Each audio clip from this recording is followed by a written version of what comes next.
Just before this audio begins, the script is written by u/timelypurchase4504 on Reddit. Go support them any way you can, and let's get into the audio.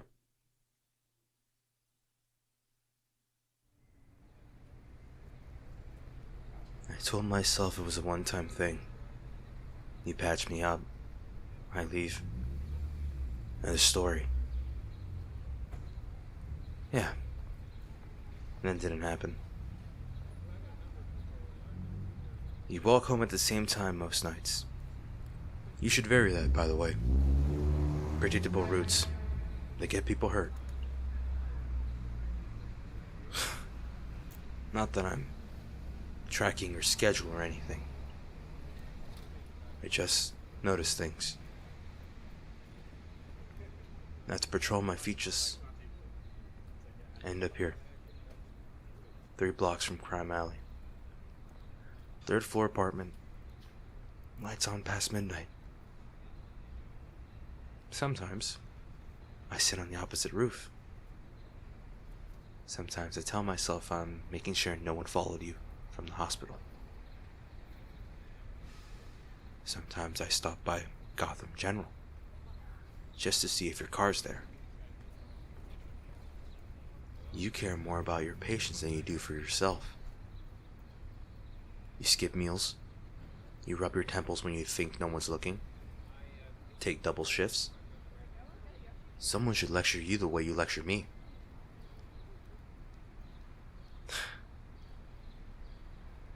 You want to fix this city. That's dangerous. Reminds me of someone. Back when I wore different colors.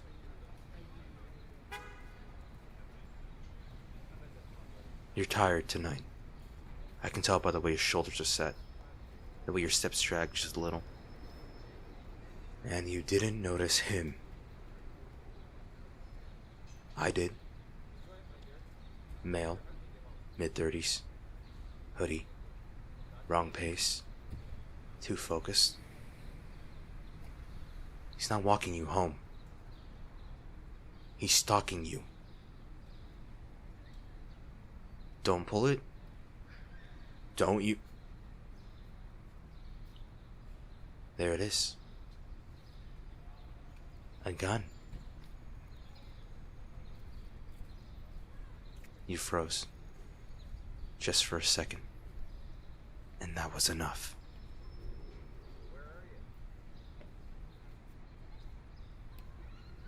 Evening. Wow.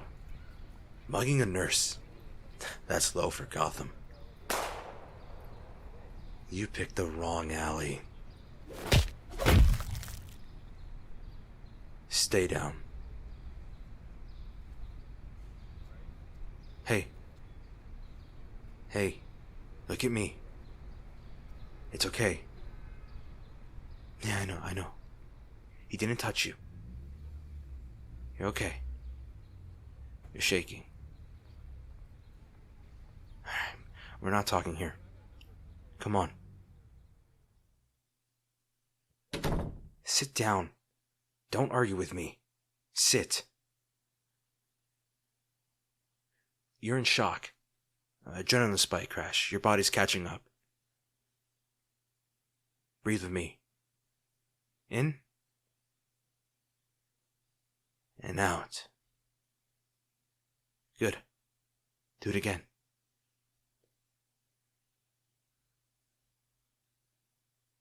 There you go. Drink this. It's just water. Slowly. You look exhausted. More than usual. You eating? Yeah, sure you are. How did I know you were being attacked? You're smart. Of course you'd ask that. This is the part where I should be lying. I've been keeping tabs Before you get mad at me, it's not like that. I patrol the area anyway. Your place is in my zone. Okay, that's not the whole truth. After that night, I just wanted to make sure no one knew you were connected to me. You took a risk to help me. People who take risks around me don't usually get to stay untouched. So yeah, I watch from the rooftops, from across the street at the hospital sometimes. You really need to lock your car faster, by the way. You don't take care of yourself. You lecture me about rest and hydration and stitches. Meanwhile, you look like you haven't slept 8 hours in over a month. When was the last time someone actually checked in on you? Exactly. You want to fix this broken city. You look at it like it's salvageable, like it's worth saving. I used to look at it like that. You scared me tonight. Yeah, I said it. You did. When I saw the gun, it doesn't matter. You're okay. That's what matters.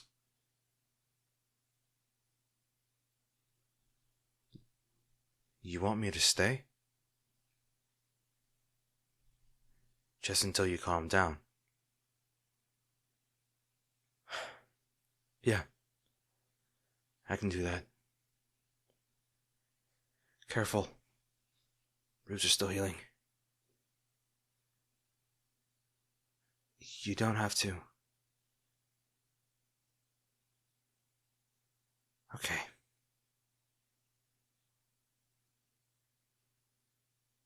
You're cold? Here. That's it.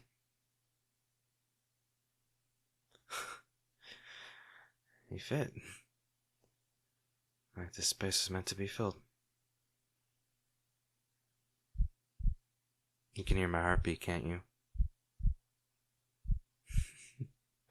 Relax. It's steady. You're safe. Slow breaths. You did good tonight. You froze for half a second. That's normal. You didn't panic. You survived. I'm proud of you.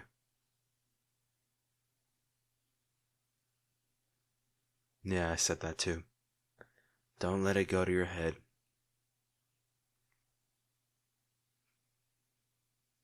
Hey. You awake? You're not answering. Figures. You finally stop moving when you're unconscious. You needed this. Sleep. Not another double shift. Not another I'm fine. Just sleep.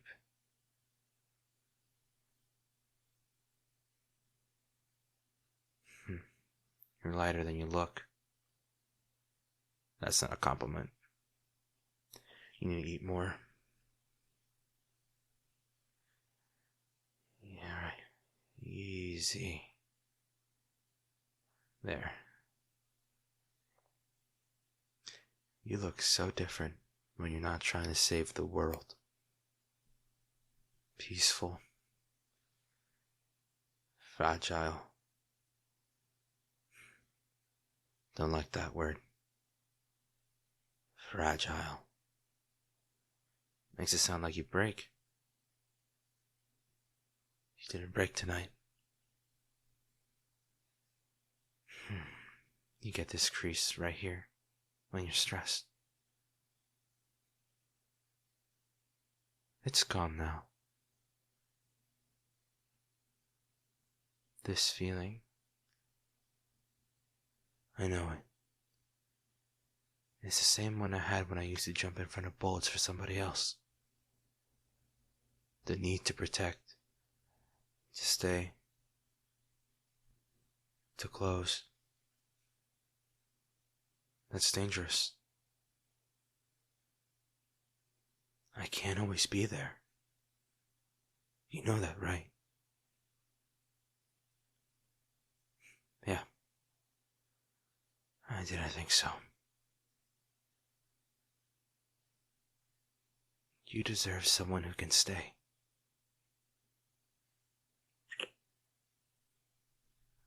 Good night, nurse. I'll still be watching. Not because I think you're weak. Because you're not. Because you're trying.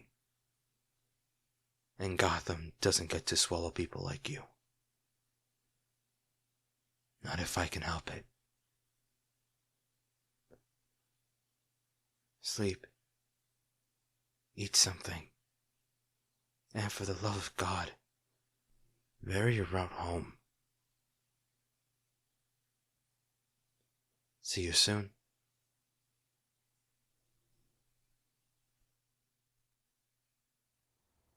Alright. This is handled. Finally. Been gone longer than I meant to be. A few weeks tied up cleaning up loose ends that didn't exactly leave room for distractions. Still. First night back in Gotham. And my boots end up here. Funny how that works. And there you are. Lights on. 3rd floor. Same window. You really should invest in thicker curtains. Not that I'm complaining. But Gotham is not exactly short on creeps. And I don't like the idea of someone else getting the view I'm getting right now.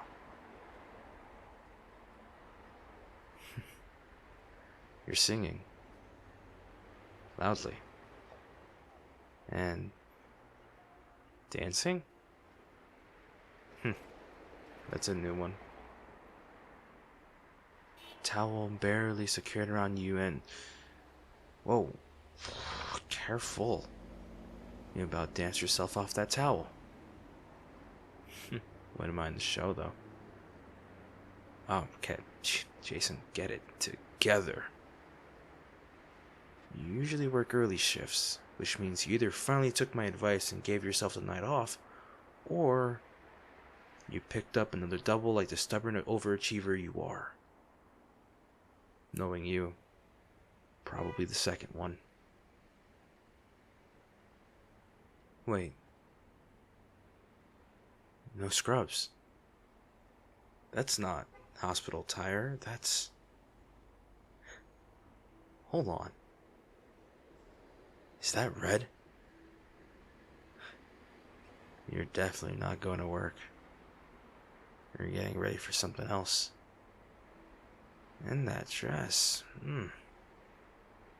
Tight. Confident. A little low cut, nurse. Not exactly leaving much to the imagination. Damn. You look incredible. And I don't love that other people are about to notice that too. Where are you heading like that? You definitely don't dress like that for takeout. Huh. A little restaurant on the corner. Good choice. Public. Well lit. Good girl. Smart.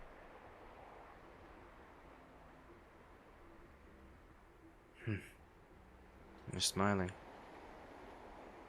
Relaxed. You actually look like someone who listened when I said you needed to start taking better care of yourself. You're going out. You're eating. You're doing something that isn't self-sacrificing for once. I should be happy about that. I am happy about that. Wait. Who's that? No. No, I don't like him. Look at him leaning in like he's already earned that right. And his hand... Yeah. That's lower than it needs to be, buddy. You don't touch her like that unless she clearly invites it. I could drop down there and adjust those fingers real quick. Educationally.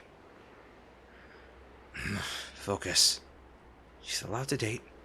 She's allowed to look devastatingly sexy in a little red number and have someone take her out. Doesn't mean I have to enjoy watching it.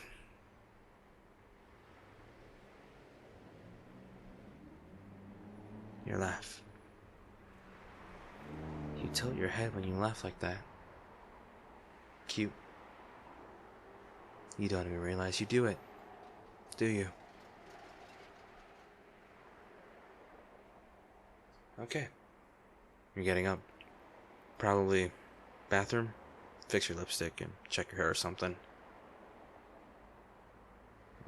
And you're leaving your drink. You left your drink. Unintended. What the hell, nurse? You can identify internal bleeding by the shade of bruising, but you leave a cocktail alone with some stranger? Come on, don't be a creep, don't be a creep, don't. There it is.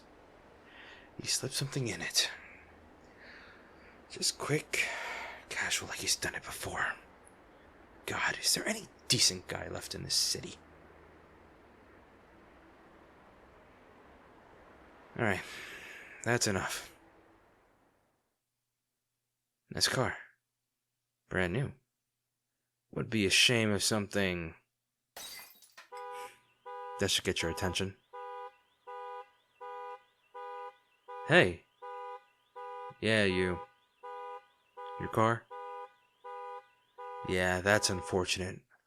Almost as unfortunate as what you were about to do to your date. What do you mean? Shut up. Don't bother denying it. I saw you drop something in her drink. You think that's clever? You think that makes you powerful? Let me make something very clear. If I ever see you within 100 feet of her again, or any woman for that matter, we're not stopping at a busted headlight and nose next time.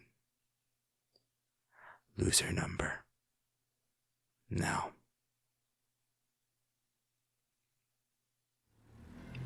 Good. Run. I need to move before she notices that I'm here, or someone does.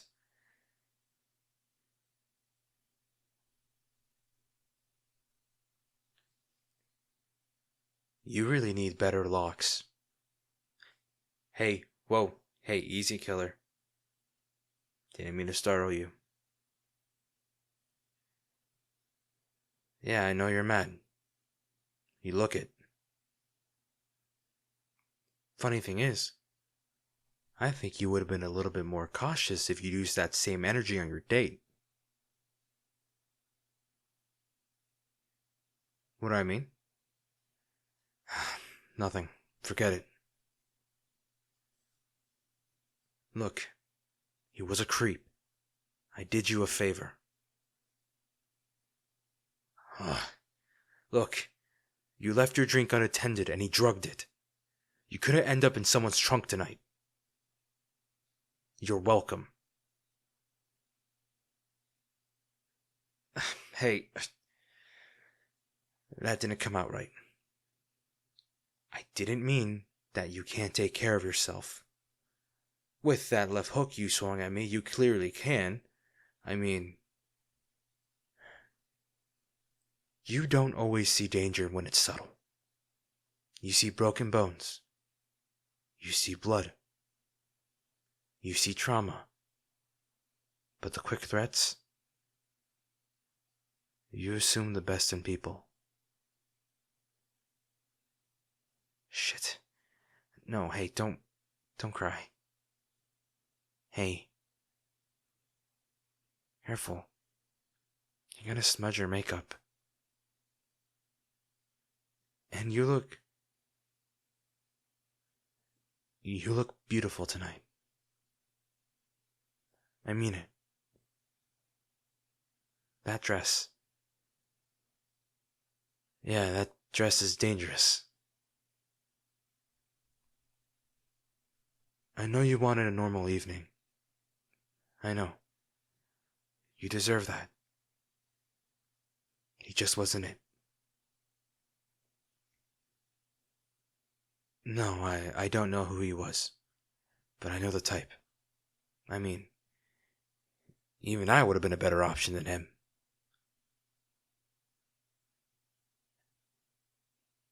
Am I offering?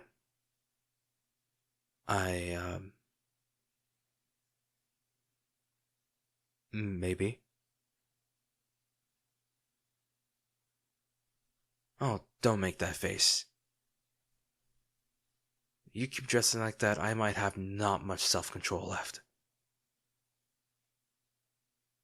Hey, easy, ow. I'm still recovering from my last patrol.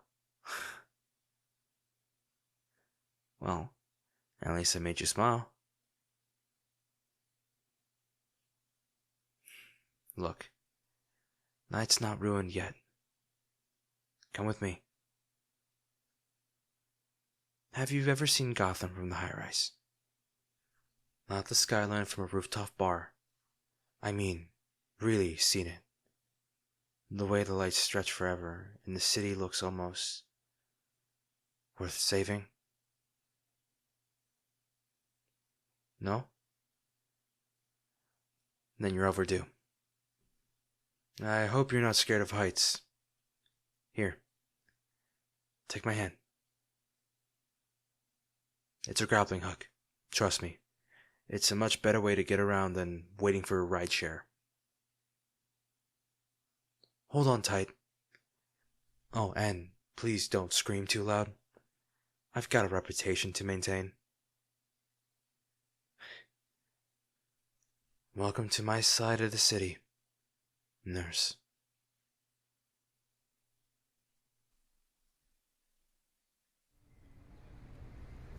Most people watch sad movies while drowning their feelings in a tub of ice cream after a disastrous date. But you get vigilante rooftop therapy and a skyline view that costs a pretty penny in penthouse rent. I'd say that's an upgrade. Oh, come on. Don't give me that look. That dude was a total creep. Obviously. Even before that. Beige. His entire personality was beige. If boredom was a tax bracket, he'd qualify for a refund. What? I'm not being dramatic. He ordered for you. Who does that? You're 5 nothing and can absolutely end a man with one look, and he still thought you needed help choosing pasta? Yeah, I noticed. I noticed things. Lucky for you. What? Hey, don't make it weird. Occupational hazard. I keep tabs. On the city, on threats, on recurring patterns of questionable decision making.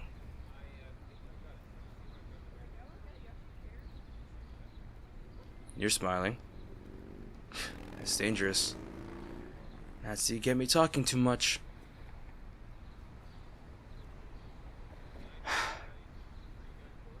You know what I like about being up here? Nobody pretends. Gotham looks honest from this height, and all the crack shows. Broken glass, the bad wiring, the places where things almost collapsed but didn't. It's ugly. But it's real.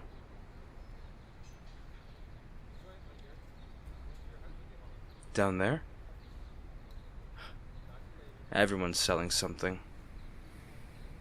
Up here, you just are. Yeah, I guess this is my comfort zone. Less noise, fewer explanations to disappoint someone when you're just a silhouette against the skyline. Hey, don't analyze me like that. I see it. The nurse face.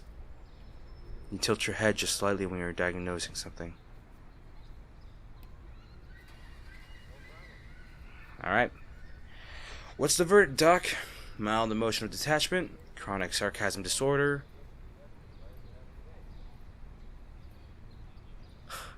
Oh no. Absolutely not.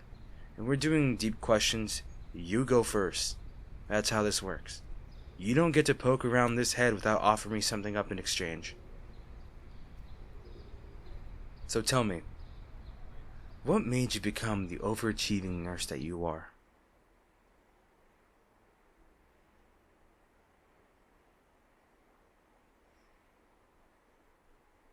Oh.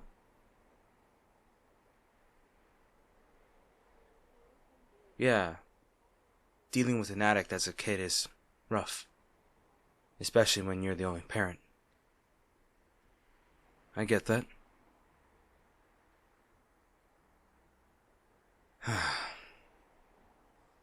Trying to bring them back yourself is a lot of responsibility put on you. Hey, look at me. You were a kid. You don't get to carry that. No. No, you don't. You did what you could with what you had. That doesn't make you responsible for the outcome. It makes you brave. And way too damn hard on yourself. Do you think if you had done something different? No, hey. Stop. That's not how addiction works. It's a monster that eats logic and love and second chances. It wasn't yours to defeat. You can only cheat death so many times. Trust me. I know.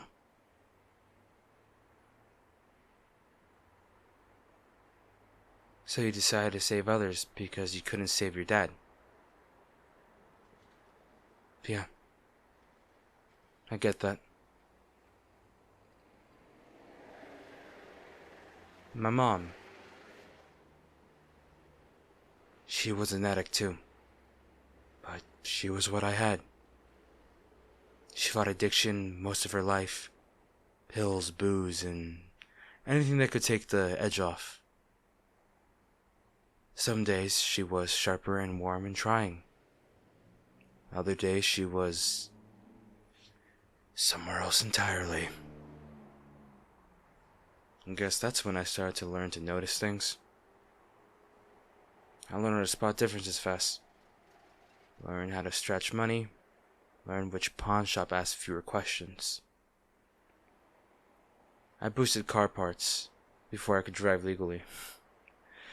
Catalytic converters, rims, anything that sold quick. Told myself it wasn't stealing if it meant keeping the light on. Yeah, I was a charming kid. I felt responsible for her. Like if I just tried harder, watched closer, did more, maybe she'd stay steady. That feeling doesn't really go away, you know? You just get better at carrying it. That's kind of how I ended up crossing paths with a certain dark knight. He saw me trying to steal the tires off his car. What can I say? I had initiative. He gave me a different way to channel it. A suit. A purpose. A war. But the responsibility thing, that stuck. When I care about someone, I feel like it's on me to keep them breathing. Which is why you're making this very inconvenient. Yeah, you are. That was the second time I had to save you, you know that. You're becoming high maintenance. Oh, don't look offended. I'm kidding. Mostly. You're hard to protect when you insist on walking into questionable situations wearing empathy like it's a body armor. What? I do not scout. Okay, maybe a little. Oh, you think I owe you for the time I showed up half conscious and bleeding in your apartment? Oh yeah, that's not how this works, sweetheart. That was a one-time professional courtesy. Fine. Maybe that's why I'm keeping you around. It's practical. Every crime lord needs a reliable nurse on call. Strictly strategic. Don't smile at me like that. It undermines my argument. Just promise me something. Next time you agree to go on a date, vet him first. Background check, social media audits, psychological screening. I can provide a checklist if you need one. There is absolutely going to be a next time. Especially when you look the way you do. Yeah, that's what I thought. Oh, wait, you want me to approve him first? That's fine. None of them are going to reach my standard anyway. What? I have standards. Basic ones like breathing with integrity, doesn't underestimate you, understands that if he hurts you, I will know. Simple stuff. Relax. I'm joking. Mostly. Come here. Not like that, just... It's windy and you're shivering. Here. Take my jacket. There. Now come here. You see that stretch of light down there? That's the Narrows. That's where I grew up. Looks almost peaceful from up here. It wasn't. But you'd walk down there anyway. You'd bring a medkit and a stubborn streak trying to stitch the whole neighborhood back together. Yeah. I know you would. That's what makes this so complicated. No, forget I said anything. Let's just sit for a minute. No dates, no ghosts, no past mistakes. Just the city. And the fact that, for once, it's quiet. Yeah, I have my moments. Don't get used to it. But you can stay up here as long as you want. Just us.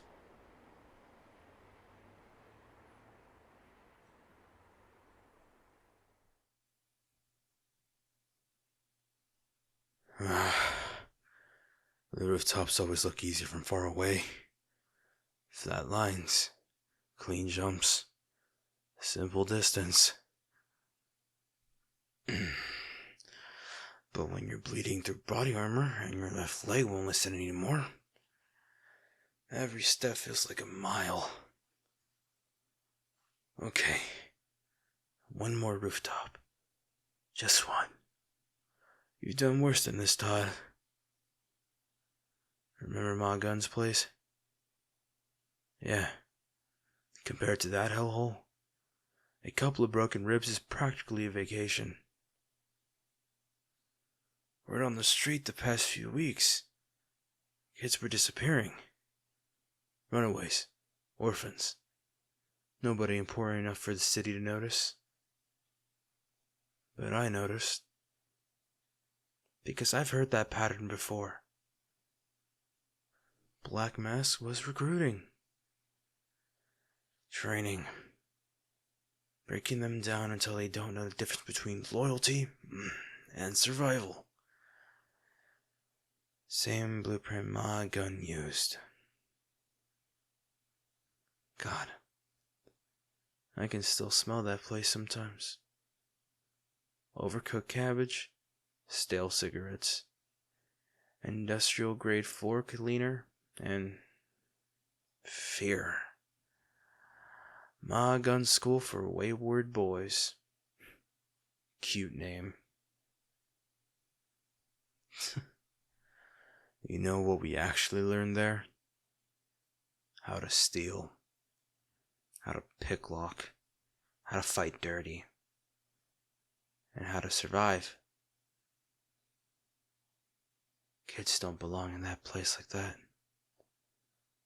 Kids don't belong in wars grown men start. Black Mask thinks he can rebuild the system. New soldiers.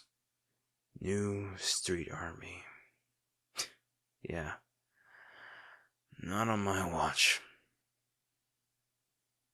Kids are safe now. Got them out. Burned the operation down on my way out. But Roman's guys didn't exactly send a thank you card.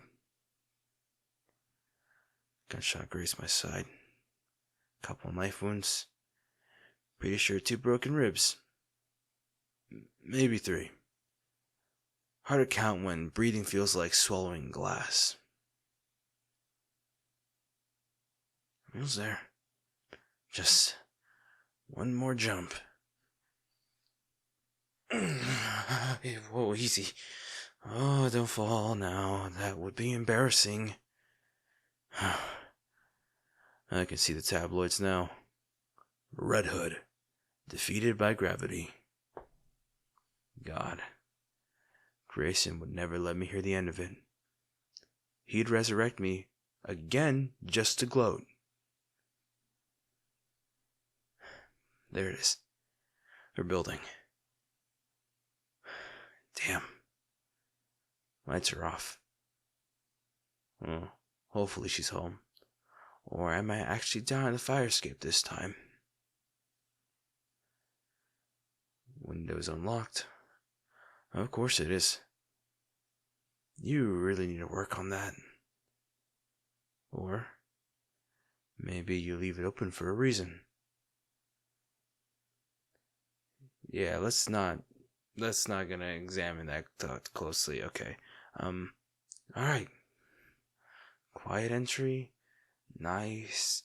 And oh, hey, hi, what the hell? Ow. I'm down. Jesus. Who taught you how to fight with a frickin' frying pan? Well, maybe don't leave your window unlocked if you don't want it to be used as a point of entry, you know. Okay, that one might have been deserved. Yeah. Oh, it's me. Relax. Or, actually, don't relax. Because I'm pretty sure I'm bleeding on your floor right now. Which brings me to the reason why I'm here. I need your very specific set of skills. Preferably before I bleed out all over your carpet.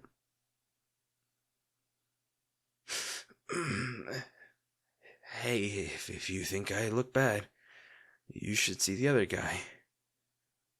Oh, whoa, hey, easy, nurse. You're gonna at least have to buy me dinner first before we start ripping my clothes off. Hey, I'm joking.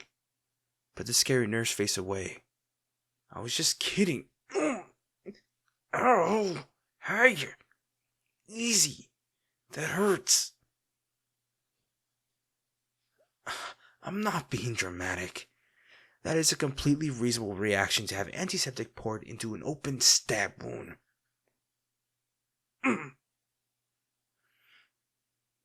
No, I'm not a baby. That's a lot of broken bones and deep cuts. You try getting stabbed 3 times to see how dignified you sound. Hey, careful with your... Okay. Yeah, that's one. That's definitely broken. Maybe 2. Hell, maybe the entire rib cage is...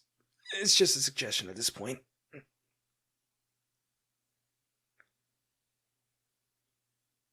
You're being very quiet. That's usually not a good sign. That quiet nurse face is worse than the yelling one.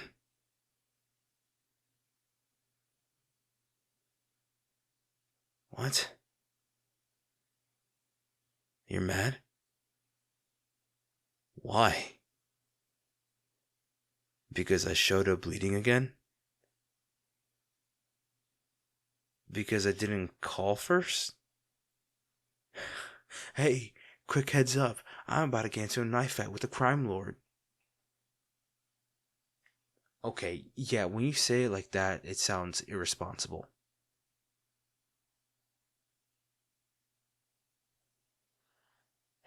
Hey, look at me. I'm okay. Seriously. If I was in any real danger, I wouldn't have made it across 6 rooftops just to get here.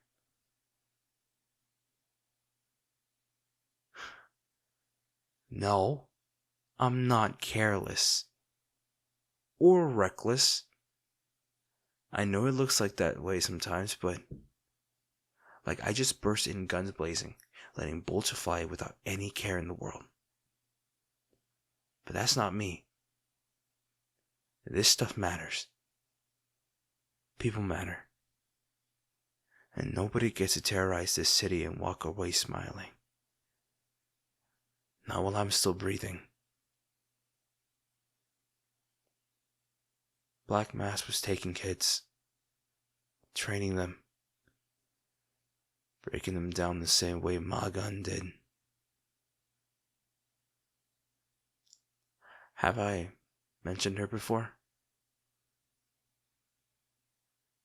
Yeah, well, she ran this school for boys like me, runaways, street kids, kids nobody would come looking for. She taught us how to be criminals. They made us steal, made us fight, turned us into tools, weapons. I was there before Batman, before I was Robin, before any of this. So when I heard Black Mass was doing the same thing, I didn't have a choice. Those kids needed someone to stop it. Yeah, Batman would have shut it down, eventually. But he would have waited, collected evidence, built a case, followed procedure. I don't wait when kids are involved. Not when I know how hard that shit sticks with you. That's where we differ. B wants to save Gotham. He believes if he holds the line long enough, the city will heal. Me, on the other hand,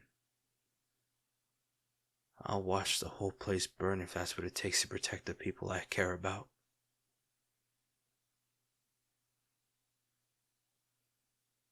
Yeah. I know that sounds extreme. You and Batman share that same look sometimes. The belief that there is always another way. You believe everyone can be saved. Even the monsters. But tell me something. Hypothetically, let's say a man comes into the ER, gunshot wound, bleeding on the table. You recognize him from the news. He's a killer. Not rumor, not accusations. You know for a fact he hurts people, killed people, families destroyed, lives ruined. And the system will patch him up and put him back on the street. Do you save him? Knowing what he's done, knowing he'll probably do it again. Or do you let him die? Call it fate, call it justice, because you know the world will be better, a safer place without him in it.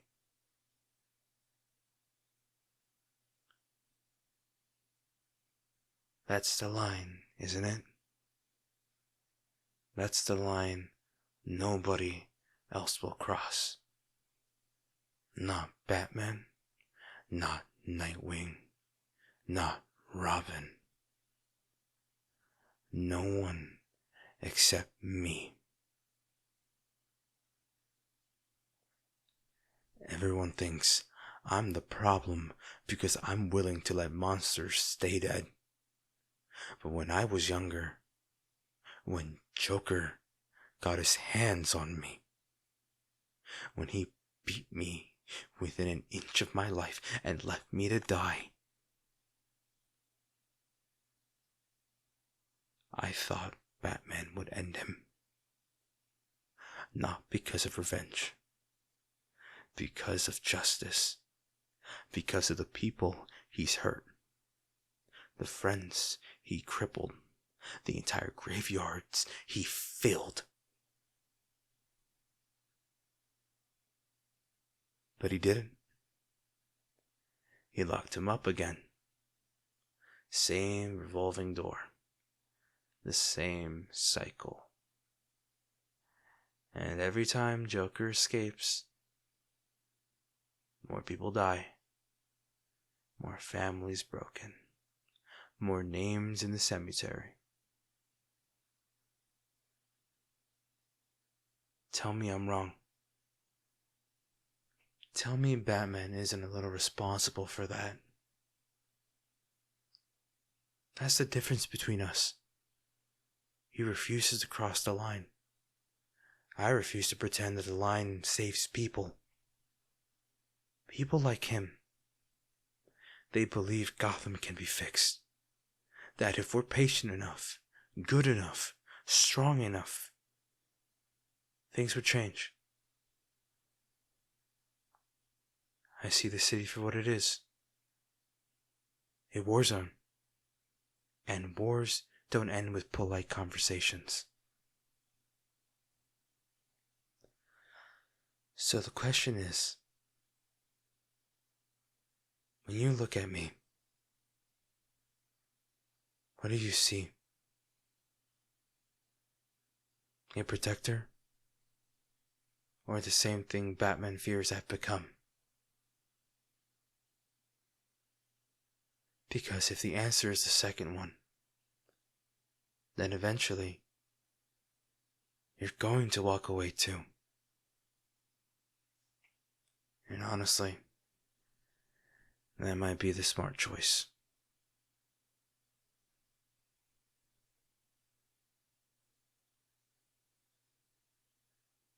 Yeah, I know. Heavy conversation for a guy currently being stitched back up together on your couch right now. But it's the truth. And the truth is, people don't usually stay once they see this side of me. Which is why I usually keep my distance. Hard to lose someone if you never let them get close.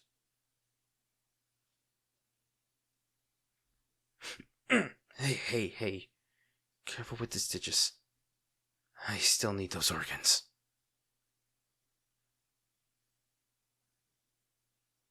Yeah, I'm done talking. Doctor's orders. I'll shut up. For 5 minutes. But if I pass out, you're legally obligated to keep me alive. I'm pretty sure that's in the nurse handbook somewhere, right next to "Don't let emotionally unstable vigilantes bleed to death on your couch." Oh, okay. Oh, jeez. I know. Oh, hold still. That's easier said than done when every nerd on your torso is feeling like a complaint.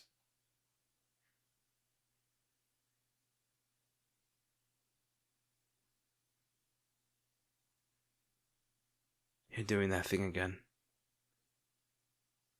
That focused nurse face. It's impressive, honestly. If someone walked in, they'd think you were working on a routine ER case instead of patching up some guy in a motorcycle helmet who just bled on your carpet.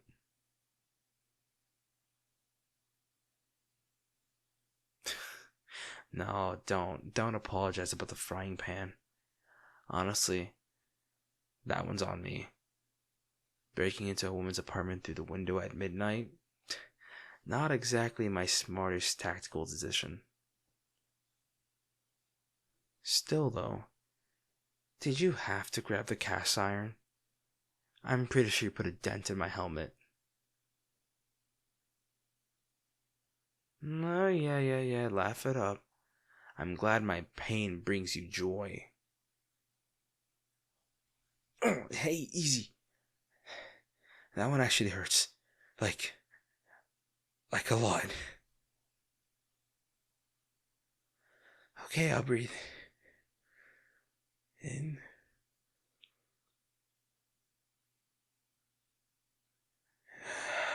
Okay.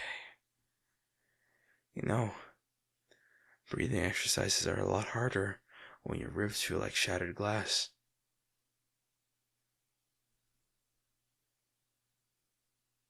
You're still mad at me. I can tell.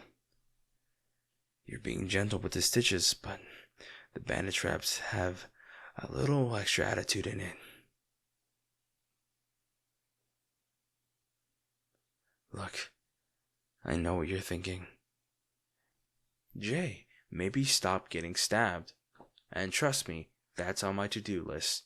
Right after stopping organized crime and fixing Gotham's entire moral infrastructure. But tonight, it had to happen. I know this looks bad, but it was worth it. Those kids are safe. That's the important part. I got them out before the building went up. Police will probably chalk it up to gang warfare, which technically isn't wrong, but you know what's the weirdest part about it? They looked at me like I was some superhero. These kids covered in bruises, scared out of their minds. And they see this guy in a red helmet kicking down doors, and suddenly they think everything's okay. Funny thing is, I used to look at someone like that. In the same way, back before I realized the world doesn't stay simple.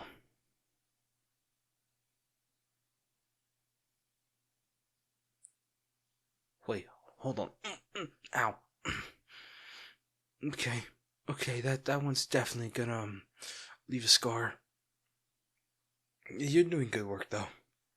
I'll give you that. 10 out of 10 for emergency vigilante healthcare. I would absolutely bleed out on your couch again. Okay. Wow. That look means I should probably stop joking, huh? Hey, I'm serious though. about something. I meant what I said earlier about you, reminding me of B, that stubborn belief that people can be saved, that there's always a better way. I admit that even if it drives me insane sometimes, because the truth is, I wish I could believe it in the way you do. Really. I do. But every time I start to think about maybe Batman is right, some monster crawls out of the dark and proves me wrong over and over again. And then I'm back where I started, standing in the rubble, trying to decide how many lines I'm willing to cross to stop the next disaster. And yeah, that makes people uncomfortable. Including you. I can see it on your face. You're wondering if one day I'll cross a line you can't forgive. And if you want me to be honest, that thought keeps me up at night too. Because if that day comes, I'm pretty sure I lose you. And that's not something I'm looking forward to.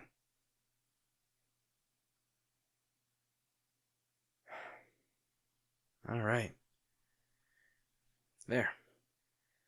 Bandage looks solid. You've efficiently prevented me from dying. Again. Congratulations. You saved Gotham's most controversial helmet enthusiast. Hey. Thanks. Really. For patching me up. And for listening to my rant. I know it's a lot. Not exactly great conversation material, but... Hi, nice to meet you. Let's unpack my vigilante moral crisis and unresolved childhood trauma.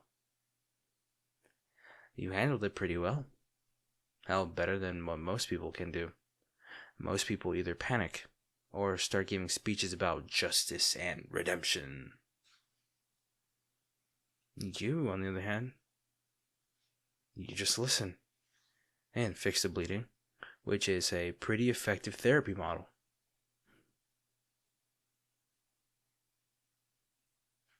Me. Go to therapy. Only problem is, there isn't exactly a lot of self-help books for my particular situation. Chapter 1. So, you were brutally murdered by a clown and later resurrected through questionable otherworldly circumstances. Chapter 2. Now you have unresolved rage and a sudden fear of crowbars. Yeah. Pretty niche demographic. Maybe there's a support group somewhere. Hi, my name's Jason, and I struggle with post-resurrection stress disorder. No?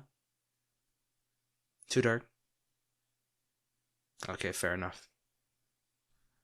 But seriously though, thanks for saving me again.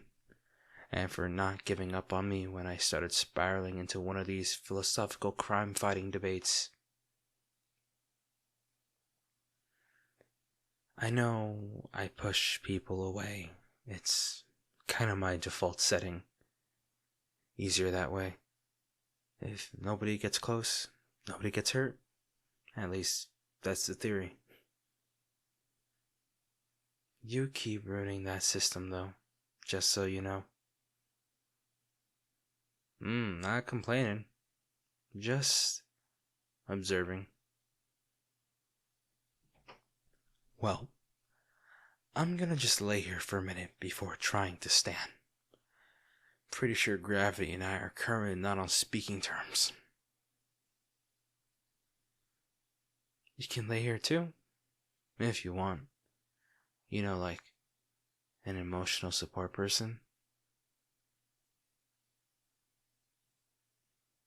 Yeah, I know. You're only staying to make sure I don't pass out. Very professional of you. But, for what it's worth, I'm glad it's you. Now, stop looking at me like that. You're making this whole emotional guarded anti-hero thing difficult to maintain.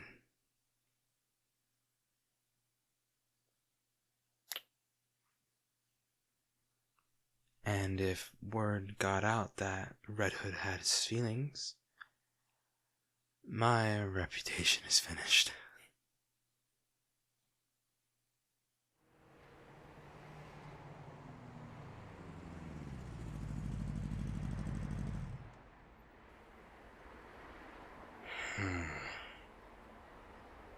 This is a bad idea. No. That's not right. Not bad. Just unfamiliar. There's a difference. Bad ideas don't have me checking the rear view mirror 3 times to make sure my hair doesn't look like I got into a knife fight with a thunderstorm.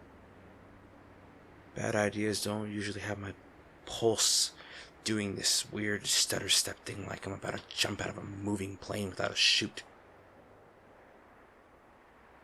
This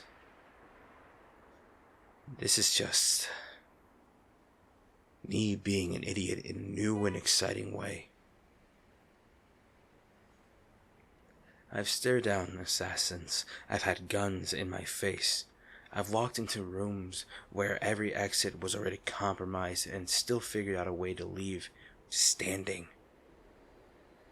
And somehow, knocking on a normal apartment door with a tiny velvet box in my hand feels worse than all of that combined.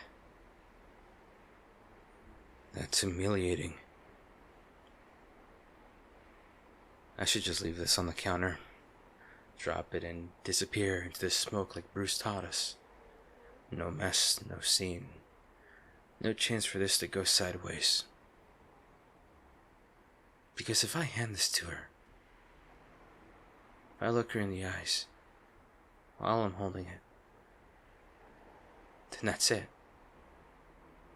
The real mask comes off. Not the helmet. The other one. The one that says I don't need anybody. The one that says I keep people at arm's length and still pretend it doesn't bother me when they leave.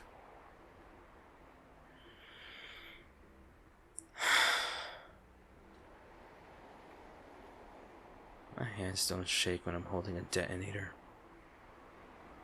They don't shake when I'm staring down a barrel. They don't shake when I'm patching a bullet hole shut with fishing line and bad decisions. So why are they shaking over a piece of silver? Get it together, Todd. It's just a thank you. A sorry for bleeding on your couch. A sorry for scaring the hell out of you. A sorry for not letting me die like some idiot in a back alley. No. That's not all.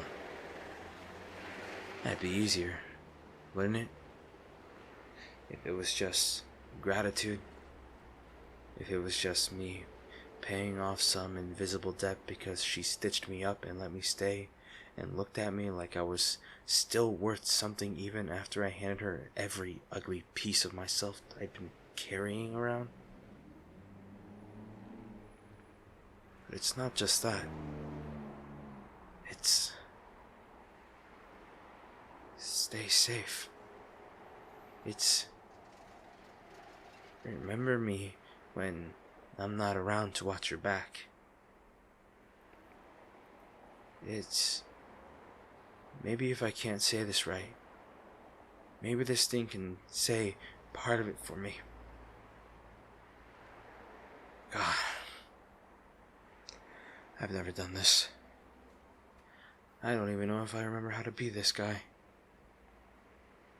The guy who shows up at a girl's door without bruises and blood and a crisis to hide behind. The guy who brings up something small and sentimental instead of bullets and trauma.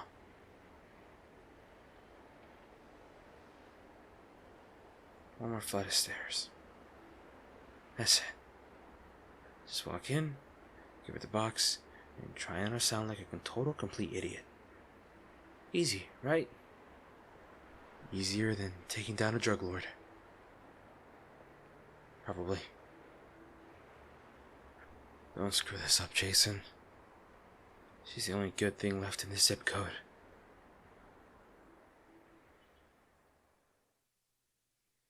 Okay. Just a door. A standard wooden civilian door. No shattered glass. No grappling hook. No stealth entry. No frying pan aimed at my skull because I made a deeply informed tactical choice to crawl through her window half dead in the middle of the night. Still got the dent in the helmet for that, by the way. Pretty sure she aimed for the center mass and just happened to hit my head first. Impressive follow through, though. Most people see the red hood and run. She saw me bleeding on her floor and reached for the nearest heavy object first. Then the medkit. Honestly, can't even fault her priorities.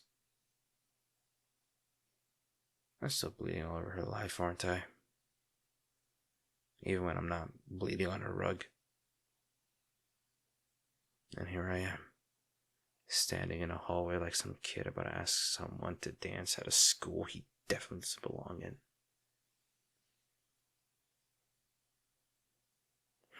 Get it together, Todd.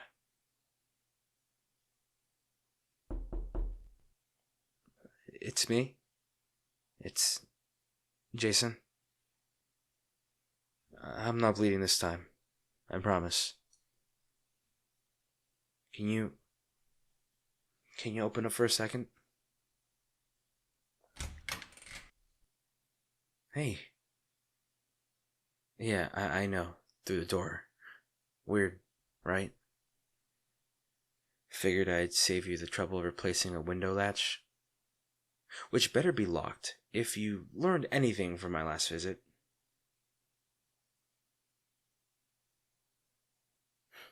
No, don't look so shocked. I do know how doors work. I just usually reserve them for formal occasions. Hostage negotiations and, apparently, whatever this is. Can I come in? Or are you still considering the frying pan option? Thanks. Wow.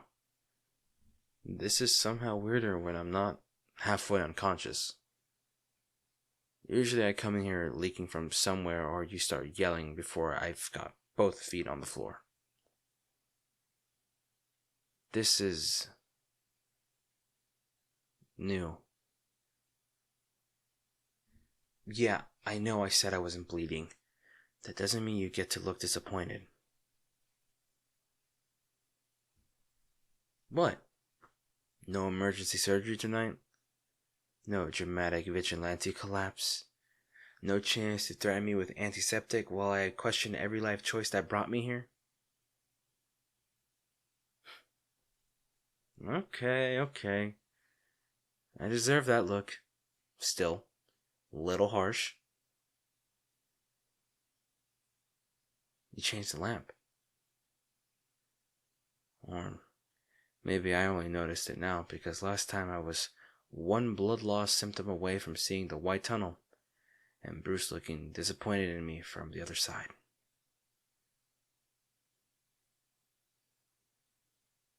What? That wasn't dark. That was observational. There's a difference. You look tired. No, don't brush it off. You always do that thing with your shoulder when you're trying to pretend you're not exhausted. Like, somehow, bad posture is going to sell the lie better.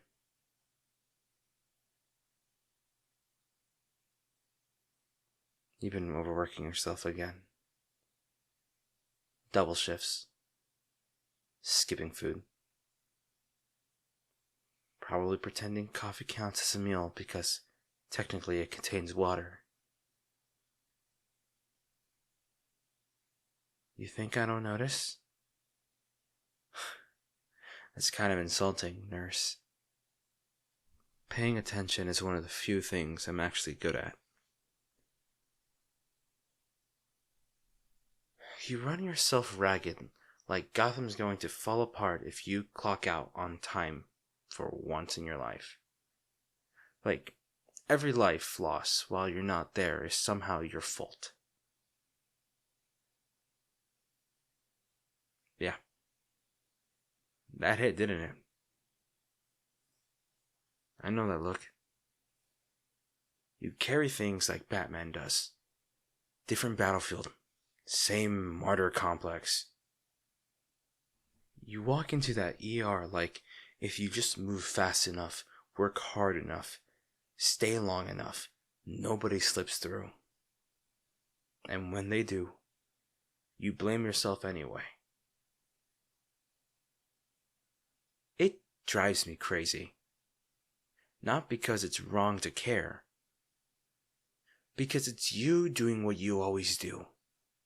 Taking the whole city and balancing it on your shoulder like it doesn't weigh anything. Besides, if you burn out, who's going to patch me up when I make another series of terrible but emotionally compelling life choices? That's the glare. Okay, good. You're still with me. No, I'm good. You don't have to get me anything. Unless you got whatever magic substance keeps you standing after 16-hour shifts and emotionally devastating conversations. Then maybe a bottle of that. We could sell it to the whole Bat family and retire. I'm joking. Mostly. So I didn't come here to bleed this time. Progress, right? I actually came to give you something. Before I lose my nerves and jump out that window anyway, no, don't do that. Don't look at me like that. Like you're trying to figure out if I'm serious. I am serious. That's half the problem.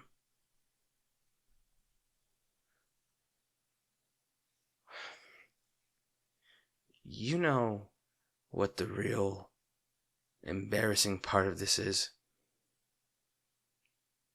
I've had this plan in my head for like 3 days. Different versions, better versions, less stupid versions. And one of them I sound smooth, control, mysterious, maybe a little charming. In reality, I'm sitting in your chair sounding like I swallowed a battery and forgot how human interactions work. Yeah, laugh it up. You're enjoying this way too much. I think That's part of what gets me. How easy you make this feel. Not the talking. I still hate that part. I mean, being here, in this room, with you moving around like it's just another night, and I'm not one bad move away from saying something I can't take back. Last time I was here, I almost didn't make it to your window. Everything was starting to go gray. And when I finally tumbled in, scaring the hell out of you, you didn't call the cops. You didn't freeze. You didn't panic and bolt because some masked lunatic just bled through your living room floor and onto your couch. You got angry. God, you were furious. Stitching me up while lecturing me about reckless disregard for life. My life. Like hope was something you could wrap around Gotham's throat and keep it from bleeding out. I told you it didn't work like that. I told you about the pit, about Joker, about the no-kill rule, and the revolving door it turns Arkham into. I handed you all this ugliness and waited for that look.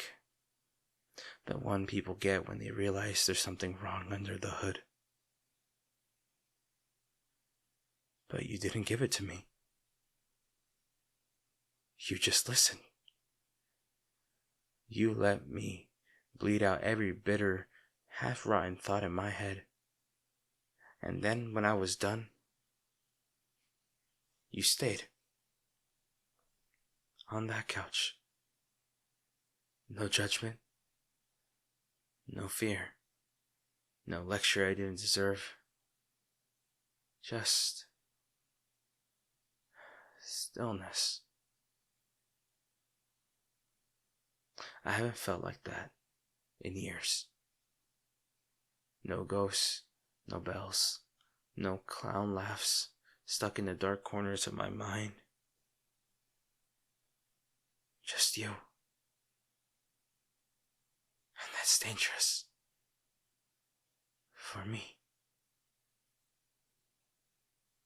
Because now every time I think about leaving Gotham for too long, every time things get ugly, and I'm knee-deep in blood and smoke in someone else's war, there's this voice in the back of my head asking how fast I can get back here. Back to you. So yeah, I brought you something. And no, before you ask, it's not stolen. This time.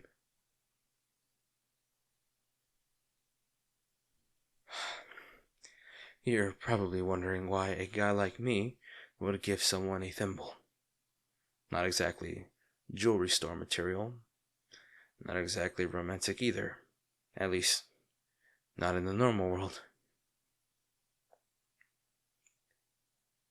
This was my mom's. She used to keep it in this little sewing kit.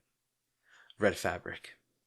Missing buttons, spool of thread all tangled up together like they've been fighting for years and neither side won. We didn't have much growing up, but she fixed everything instead of throwing it away.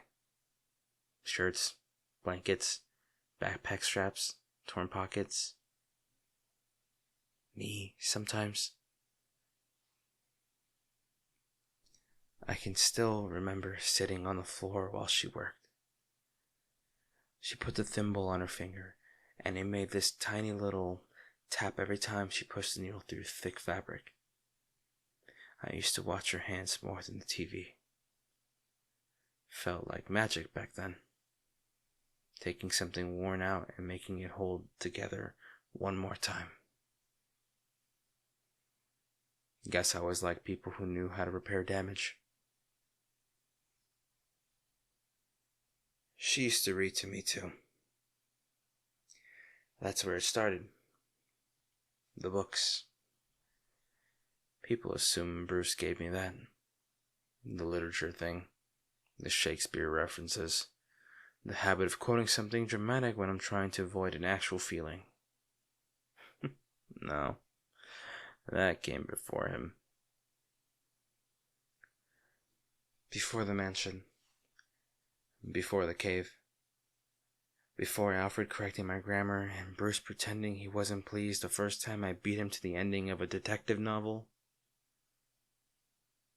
It started in a cramped apartment with bad heating and a busted couch, and my mom reading by a lamp that flickered every time the building coughed. Library books, used books, missing covered paperbacks somebody had tossed in a donation bin. It didn't matter.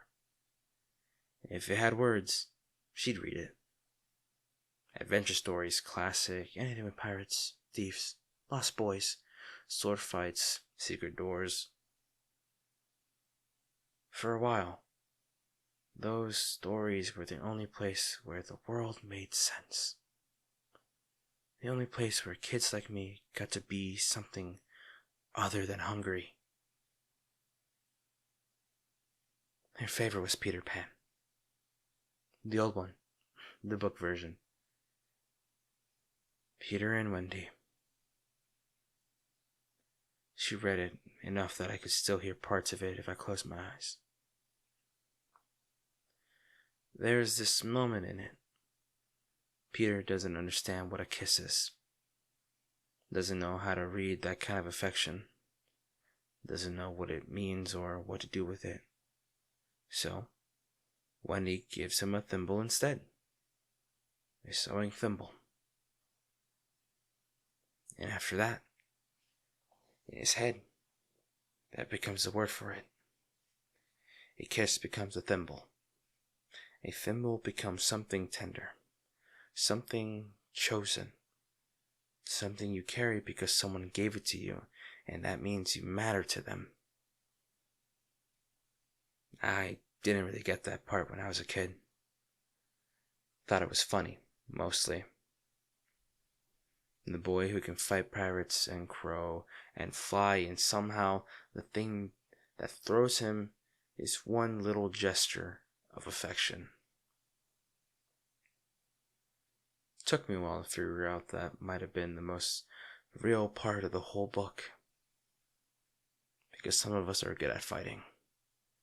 Some of us know what to do when it's blood and bone and chaos. But hand us something soft. Something that means trust, means closeness, means stay. And suddenly, we've got no idea where to put our hands. My mom used to say stories where how people survive bad places. That if you could imagine something kinder, something better, you could live long enough to crawl toward it. I think that's why I kept reading. Even when things got worse. Even after she was gone. Even when Bruce gave me all the resources in the world, and I still kept sneaking old beat-up paperbacks in my room like they were contrabands. Books were proof that people made it out. That bad places weren't all there. And this little thing, I kept it all this time. Because it was hers. Because it's one of the only things I have that still feels warm when I think about her. Because every time I looked at it, I could hear her voice again for half a second, and remember there was a version of me that believed stories ended differently.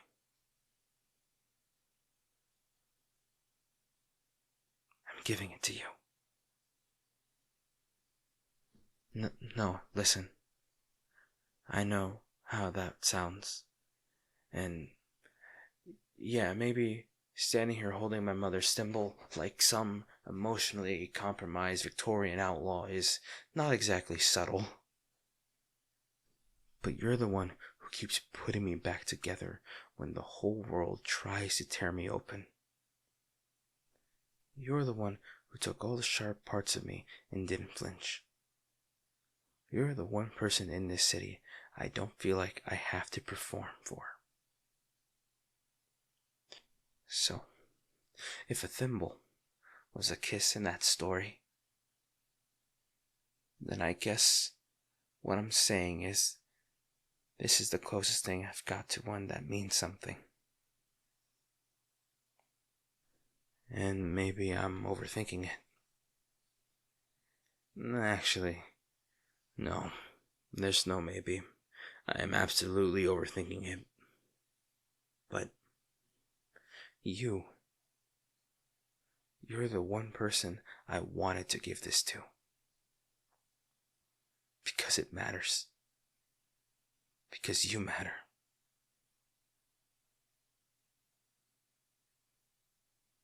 And because I think somewhere along the way,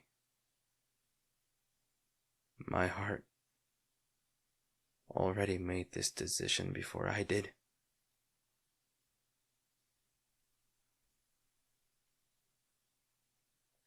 I know it's a lot. For a guy who usually shows up with property damage and unresolved issues, this is probably not the most expected move. You're supposed to laugh, by the way. Make this easier on me. Thanks. That helped. A little. Look, I'm not good at this. I don't do soft landings. I don't do polished speeches. I don't do settling down or hope or whatever version of this normal people get to have. I do have contingency plans, escape routes, worst case scenarios. I notice exits before furniture. I trust very few people, and I usually work a hell of a lot harder to make sure no one gets close enough to matter this much. But you do matter. I mean, more than I'm comfortable with. Honestly. You're just as stubborn as Bruce, just as convinced Gotham can be saved if you just care hard enough. It drives me insane. The way you keep talking to carry all of it, like if you rest, somebody dies. Like if you stop moving, the whole city slips under. And the worst part? I think I needed that. I think I needed to know someone still believes it's possible to save everyone. Because if I'm alone with my version of the world too long, everything starts to look like collateral damage. You balance me out. You make me think maybe not every fight has to end in smoke. I stopped going to the cave months ago for Alfred to patch me up. Not because I'm healed, not because I don't need help, because I'd rather be bleeding out on your floor than anywhere else. Because it's you. You're the only thing in this city that doesn't feel like a lost cause. And that scares the hell out of me. Because I know what happens to things I care about. I know what Gotham does to soft things, good things. I know what happens when people become leverage. And still, I'm here. Without the helmet. Holding this stupid little box and trying not to look like my pulse is about to punch through my ribs.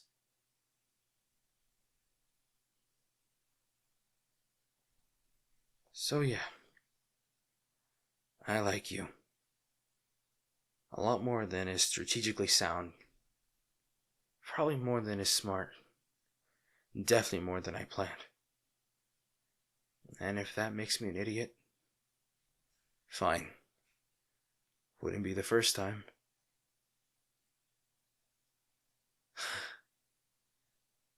You're looking at me like I'm supposed to know what comes next. It's adorable and deeply unfair. I don't really know how this part is supposed to go. No, I'm serious. I can interrogate mob bosses, disarm explosives, and break into fortified warehouses with 6 minutes and a zip line. But this is worse.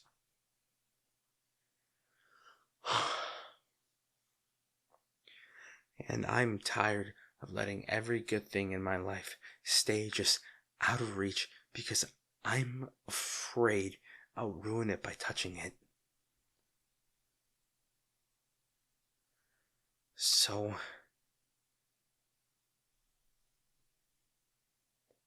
come here.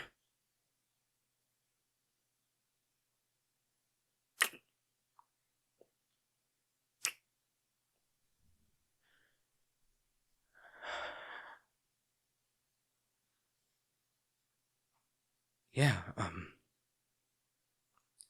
okay. That was, way better than the thimble metaphor. Don't laugh. I'm trying to have a moment here.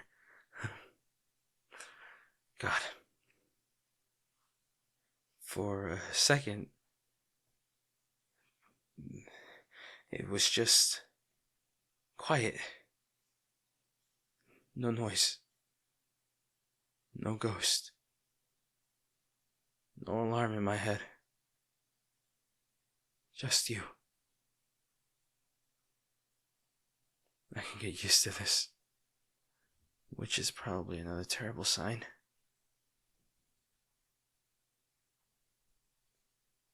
Hey. You're shaking. And not in the way I just kissed a reckless vigilante with severe boundary issues kind of way. Your heart's racing wrong. That's not nurse for me. I know the difference. Nurse, look at me. What happened? No, hey, don't give me that. Don't give me it's a nothing look. I know that one too. Something's off. I felt it the second I stepped in here. You've been wound too tight all night. What happened while I was gone?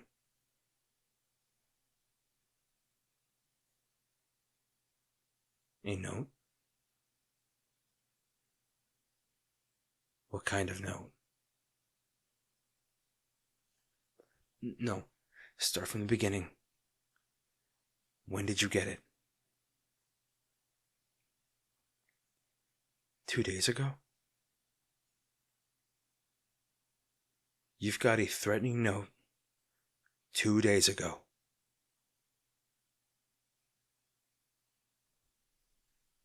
And you didn't call me. Show me the note. Hi everyone, and thank you for listening to today's audios. I'm so sorry. I've not been I've been slacking on my schedule. Jesus Christ. I'm sorry. First of all, I don't know what the hell's going on with me. I literally have a trip coming up in a few days, so I gotta record like freaking 5 audios before I get out. I get out of here because or else you're gonna hurt. I won't be with my stuff this time around. So I need to get that all out by Sunday night.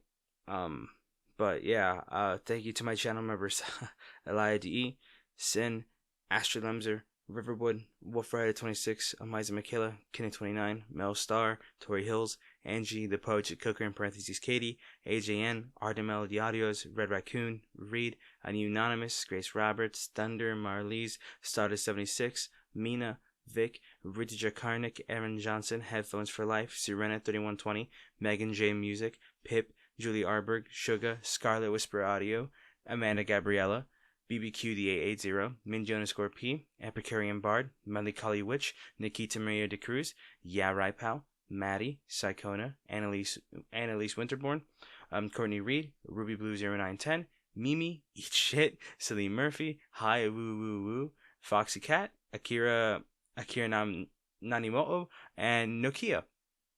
And I will see you guys in the next one. Bye bye bye.